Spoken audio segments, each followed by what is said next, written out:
どうもベルです。今回はグランドマフィアの、気まぐれコラムということで、近づきマーケットイベントについてやっていこうかなと思います。概要をご説明した後に、実際にやっていこうかなと思うんですけども、このイベント、もう本当に美味しいイベントで、ゴッドファーザー装備を、育てていくためのイベントです。だいたい3ヶ月に1回くらいのペースで来るんですけども、ゴッドファーザー装備を育てたい方にとっては、本当にもう最高のイベントで、このイベントを待たれている方も、かなり多いのかなと思います。具体的には、キング装備を、の S を、A グレードのゴッドファーザー装備に、公開できるイベントですね。で、このイベントで、キング装備をゴッドファーザー装備に交換していって、で、そのゴッドファーザー装備を、分解していって、ゴッドファーザー装備を育てていくのがおすすめです。今出てる普通のゴッドファーザー装備のパックもあるんですけども、これよりも、もう圧倒的に効率的に、装備を育てていくことができます。あと一応こんな感じで、装備交換券のパックとかも売ってますね。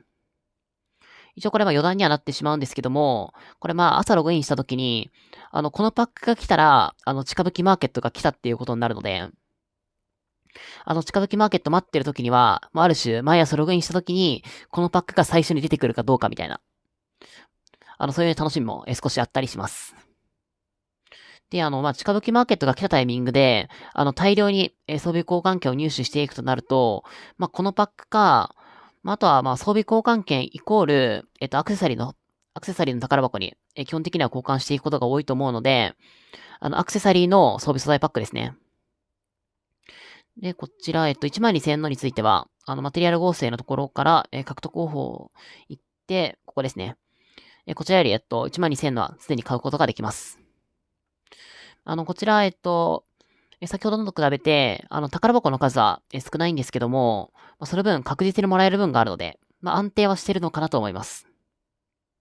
正直、効率的な面で考えると、ぶっちゃけどっちも変わらないくらいかなというふうに思うので、これ本当お好みで良いのかなと思います。ただ、毎日更新される、装備素材のパック。今出てる該当覇者のやつですね。もうそれはもう圧倒的なお得なので、近づき来たから、装備素材パック買っていくっていうのではなくて、ほんとコツコツ集めていって、近づき来たから、ゴッドファーザー装備に交換していこうっていう方が良いのかなと思います。で、あとは、英雄ルーレットですね。すいません。ちょっとこれ、アップロードされたタイミングだと、ちょっとイベント終わっちゃってるかなと思うんですけども、この装備ボックこの英雄ルーレットも、装備ボックス交換券のために回していくのは、かなりお得です。副産物もかなり美味しいんですけども、それ一切抜きにしても、12,000円の装備、さっきの装備素材パック買っていくより、特に、装備ボックス交換券を入手することができます。あとラインナップされてる英雄が、全部金だと、英雄のかけらの代わりに、装備ボックス交換券を入手することができるので、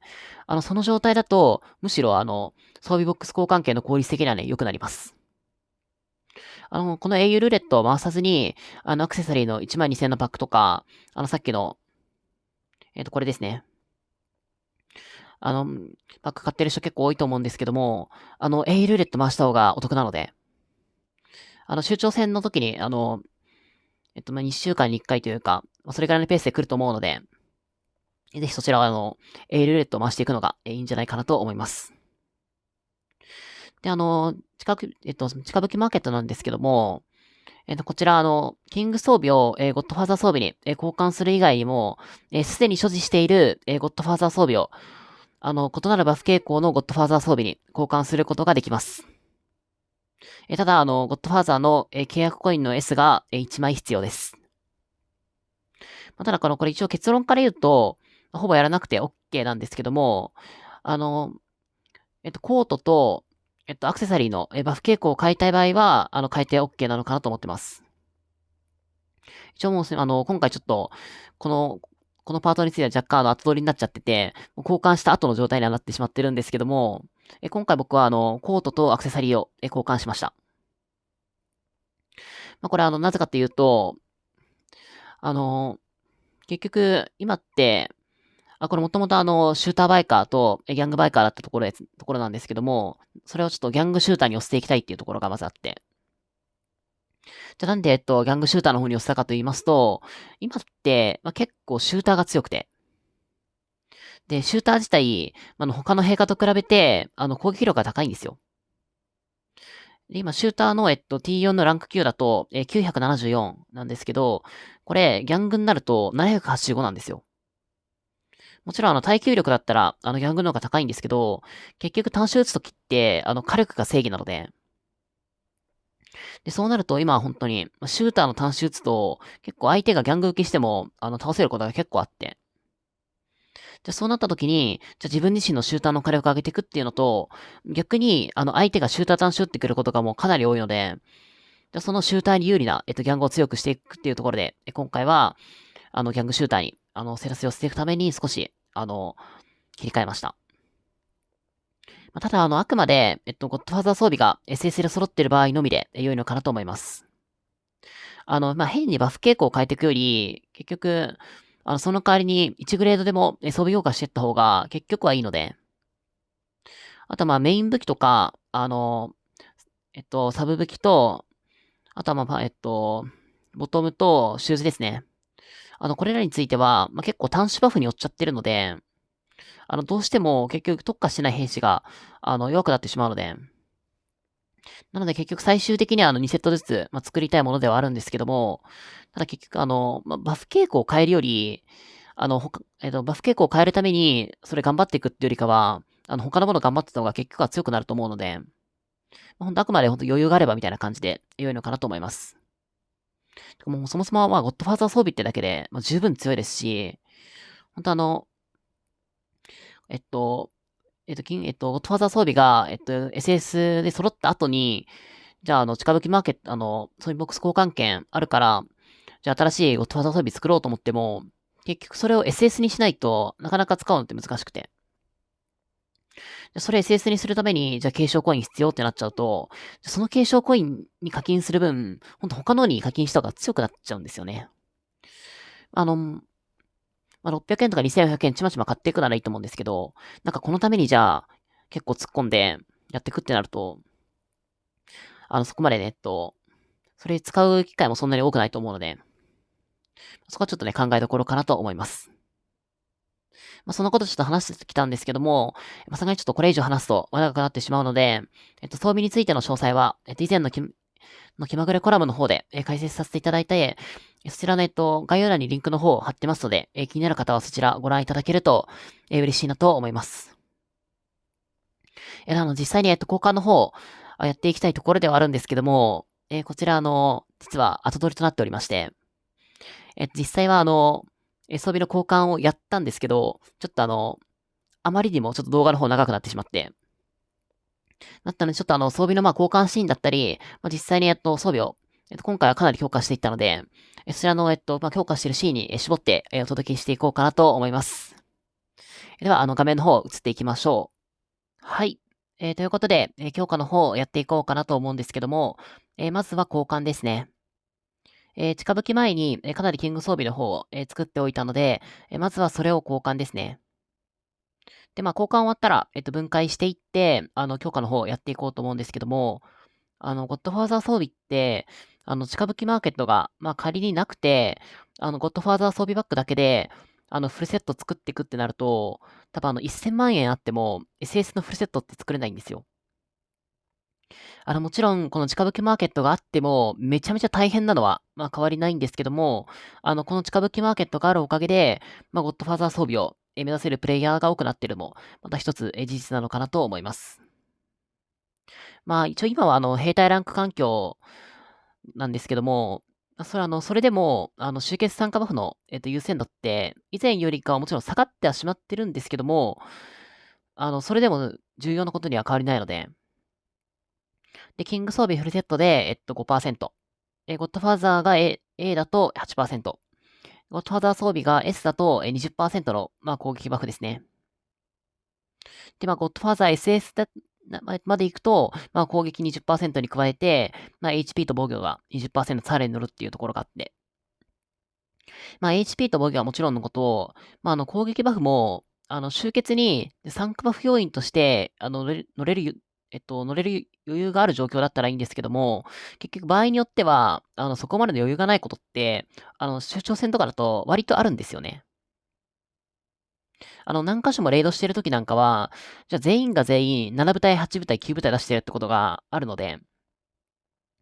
で、無課金で、最終的にゴッドファーザー装備を S までやっていくっていうのは難しいと思うんですけども、多分毎月数万とか、課金されてる方だったら、毎日コツコツ、600円の装備パックを買っていって、ヘルイベントをちゃんとやってみたいな感じで、コツコツやっていけば、多分1年半から2年くらいで、ゴッドファーザー装備 S でも揃うと思うんですよね。それでも1年半、2年間みたいな風に思われた方多いと思うんですけども、これ本当近づきなかったら、めちゃめちゃ効率悪い、そう、ゴッドファーザー装備パックで、ゴッドファーザー装備を育成していくことになって、本当そうすると、ゴッドファーザー装備を、S にするのでも500万くらいかかっちゃうんですよ。序盤の方で、ゴッドファーザーの装備パック、買わない方が良いとお伝えしたんですけども、ゴッドファーザーの装備パックって、一見、180箱入ってるじゃないですか。ゴッドファーザーの、ゴッドファーザーの装備ボックスが180箱入ってるんで、そんな悪いのっていう風に思われた方いらっしゃると思うんですけど、ゴッドファーザーの装備ボックス、本当に契約コインじゃないんですよ。前回の動画で、普通の装備ボックスを、8000箱開けた動画が、開けたんですけども、それでも自分の予想よりも全然出なくて、多分引き悪かったのもあると思うんですけども、多分ご覧いただいている方も、多分こんなに契約コイン出ないのかと、思われた方いらっしゃると思うんですけど、もうあれより全然出ないです。体感1000箱開けても、ゴッドファーザーだと A の契約コイン1枚出るかどうかみたいな。なんかもう100箱開けて、青が1枚出れば OK みたいなレベルで。本当前開けてた時なんかは、1パック分、180箱ですね。開けて、青が1枚も出なかった時とか、とんでもない顔して、次のパックポチみたいなことしてたので、で、そんなこと少し繰り返したら、なんか冷静になった後ね、何してんだろうみたいな。ほんともったいないので、ゴッドファーザーの装備パックを買っていくのではなくて、この近づき交換で育てていきましょう。ゲーム始めたてで、とんでもなく課金する人が、近づきマーケット来てないけど、ゴッドファーザー装備、揃えたいと思ってる人が、買うくらいのものなので、本当この近づき交換、近づきマーケットを、なんかよりよく見せるための、なんかおとり商品みたいなレベルなので、ただ、おとり商品にしてはなんか近づきマーケット待てなくて、買ってる人結構多いので、おとり商品とは言えないかもしれないんですけども、まあ、ゴッドファーザーのソインパックじゃなくて、近づきマーケットで育成していくのが本当にいいんじゃないかなと思います。で、今回は、ちょっとひたすら、装備育成しつつ、ちょっと雑談していきたいことがあって、雑談する機会なかったので、この機会に少し雑談したいなと思うんですけど、大体、私が、グランドマフィアの、動画を投稿し始めて、1ヶ月半ぐらい、経ちました。当初私が思ってたよりも、本当に多くの方に、見ていただけていて、本当この場を借りて、感謝をお伝えしたいなと思います。本当にありがとうございます。これ私も動画投稿するまでは分かんなかったことなんですけども、結構 YouTube にある高評価とチャンネル登録とか、あれって、投稿する側になると、ほんと一回押してもらえるだけで、めちゃめちゃ嬉しいんですよ。もちろんコメントめちゃめちゃ嬉しいんですけども、見ていただいて、クリック一回でも、そのフィードバックをいただけるっていうのが、本当に嬉しいことなんですよね。だからこそ、このフィードバックをもとに、じゃあもっとわかりやすく、もっと参考になる動画を作ろうっていう本当モチベになるので、本当にありがとうございます。あとはゲーム内とかでも、個人チャットいただいたりするのももちろん嬉しいですし、なんかそちらからご質問いただくことも何回かあって、私が知らないこともね、もちろんあるので、全部答えられるわけではないんですけども、知っていることはすべて答えさせていただいているので、あとはもちろんゲーム内でもいいですし、YouTube のコメントとかでももちろん大丈夫なので、またこれについて知りたいから、今度この動画作ってほしいとか、そういうのいただければ、なるべく優先して作りますので、一応私自身お伝えしていきたいことたくさんあるんですけど、見落としてたりとかも絶対あると思うので、一応ヴィーナスと、栄養バトルと、ヴィーナスコレクション、このあたりについては、直近に予定しておりまして、あとは週1にやるとか言っておきながら、やってなかった、編成の詳細ですね。本当割合ごとの攻略とか、なんかそのシリーズもね、ちょっとやっていこうかなと思ってますので、ご覧いただけると嬉しいなと思います。で、あとはYouTube 周りの話は、これくらいにしておきまして、あとは私が今、リーダーやってる、AXT、組織の話ですね。今はちょっと州長選の、待機期間ということもあって、同じ制服シーズンの、マッチ以外の方以外を募集を停止してるんですけども、州長選終わったら、募集を再開予定です。AXE 本当昔から知ってる人だと、なんか多分、強い人しか募集してないみたいなイメージあると思うんですけど、全然そうじゃなくて、むしろ今、15億とか20億で、兵隊ランク低い方って、むしろお断りしてるんですよ。今来ていただきたいのが、結局2億から5億で、資源供給とか、サポートメインにしていただける方だったり、実力値的には高くないけど、兵隊ランク高くて、戦っていける方。そういう方をめちゃめちゃ募集してます。これなぜそういう方針なのかと言いますと、これ、ただ実力高い人だけを集めたとき、それで集中当たるのって、相手もめちゃめちゃ強いところなんですよ。結局本当昔からやってる、先行サーバーの、海外の方とかで、装備がゴッドファーザー S だけど、あの、今ってすごい兵隊ランク環境なので、